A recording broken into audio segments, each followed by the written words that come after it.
The group marched through the streets of Boston, shouting a slogan Adams had coined: "Liberty, property, and no stamps."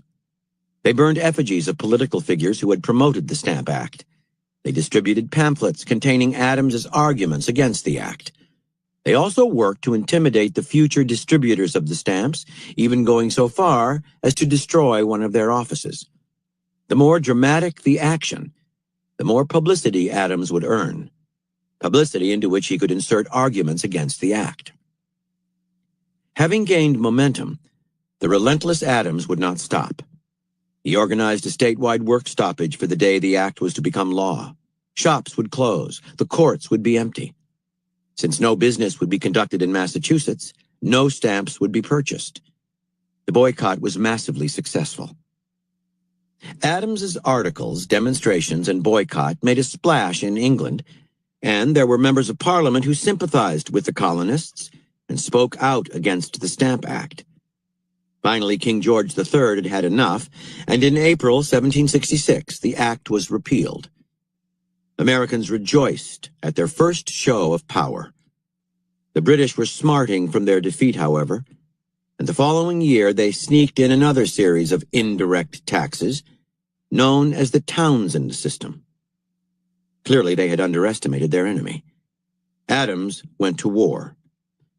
As he had with the Stamp Act, he wrote countless articles on the nature of the taxes the English had tried to disguise, once again stirring up anger. He also organized further demonstrations by the Sons of Liberty, now more menacing and violent than ever. In fact, the English were forced to send troops to Boston to keep the peace. This had been Adams's goal all along. He had ratcheted up the tension. Belligerent encounters between the Sons of Liberty and the English troops put the soldiers on edge.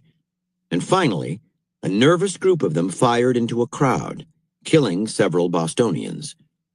Adams called this the Boston Massacre and spread fiery word of it throughout the colonies. With the people of Boston now bubbling with anger, Adams organized another boycott. No citizen of Massachusetts, not even a prostitute, would sell anything to British soldiers.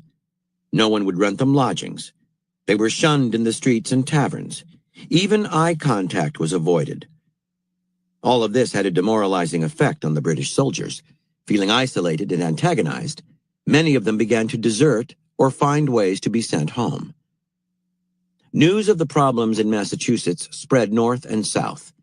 Colonists everywhere began to talk about Britain's actions in Boston, its use of force, its hidden taxes, its patronizing attitude. Then, in 1773, Parliament passed the Tea Act. On the surface, a rather harmless attempt to solve the economic problems of the East India Company by giving it a virtual monopoly on the sale of tea in the colonies. The law also levied a nominal tax, but even so, it would have made tea cheaper in the colonies because the middlemen, the colonial importers, were to be cut out. The Tea Act, however, was deceptive in its effect and confusing, and Adams saw in it a chance to apply the coup de grace. It would ruin many colonial tea importers, and it did include a hidden tax, yet another form of taxation without representation. In exchange for cheaper tea, the English were making a mockery of democracy. In language more fiery than ever, Adams began to turn out articles opening up the old wounds from the Stamp Act and the Boston Massacre. When East India Company ships began to arrive in Boston at the end of that year, Adams helped to organize a nationwide boycott of their tea. No dock worker would unload the cargo. No warehouse would store it. Then one night, in mid-December, after Adams had addressed a town meeting about the Tea Act, a group of members of the Sons of Liberty, disguised as Mohawk Indians, body paint and all, erupted in war whoops, charged to the wharves, boarded the tea ships, and destroyed their cargo, cutting open the cases of tea and pouring them into the harbor. All of this done with great revelry. This provocative act, which later became known as the Boston Tea Party, was the turning point. The British could not tolerate it and quickly closed down Boston Harbor and imposed military law on Massachusetts. Now all doubt vanished.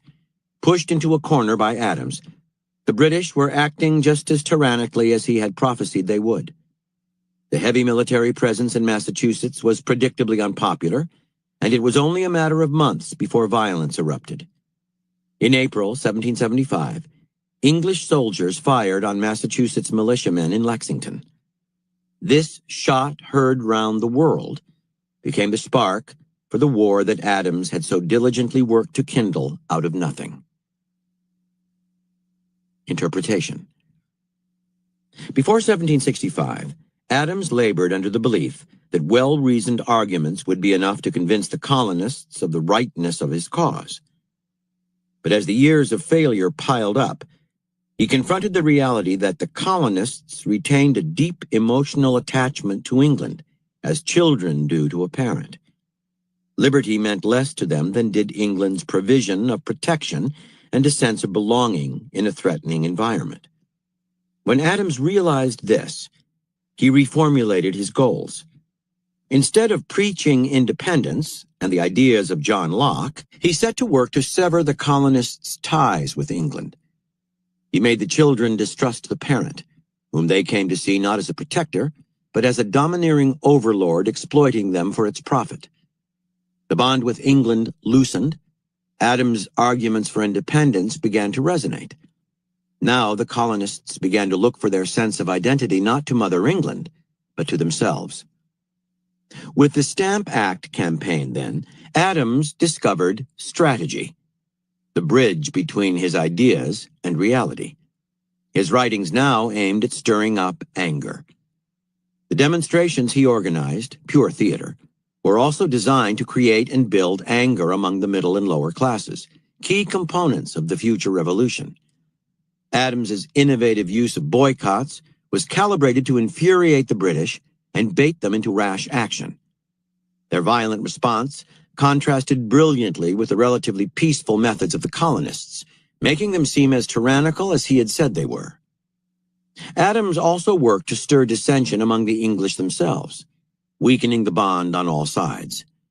The Stamp Act and Tea Act were actually rather trivial, but Adams strategically manipulated them to manufacture outrage, making them into wedges driven between the two sides.